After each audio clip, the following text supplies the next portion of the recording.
Only the successful venture capitalists will quietly agree that their job is mostly finding solutions to problems. Fred Nasm, one of the earliest venture capitalists, spent 5 decades investing, developing, and turning around companies.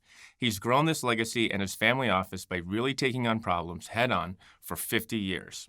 He cautions that doing direct private investment is not for the faint of heart. It requires stick-to-itiveness. Grit is important. In this business, nothing goes straight. You're always up and down and sideways until you get to where you're supposed to go.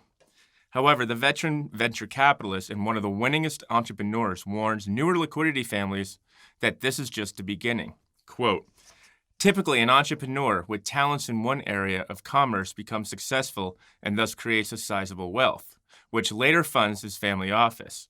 But as a direct investor in industries beyond the scope of his expertise, he's a tyro. Here's where he could use the help of a professional VC or PE investor, at least in the beginning until he learns the true art of private investing, particularly in disruptive startups or those that involve complicated financings. Quote, our day job is problem solving for our portfolio companies.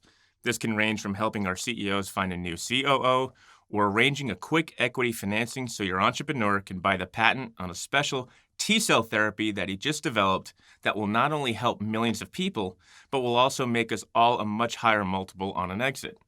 In real estate, this could be arranging for what's called good news money. This is when you need to come out of pocket to pay a leasing agent for a large anchor tenant who will not move for decades. I tell our member families in our club that it's our job to serve these entrepreneurs. They are the generals who will lead us to the exits. They are our guides, and for the investors to put their egos aside. They know who our allies are, where the minefields are, and if they're that good, they have the other side's playbook. This is the rule that defines the boundaries of the relationship between the investors and the CEOs.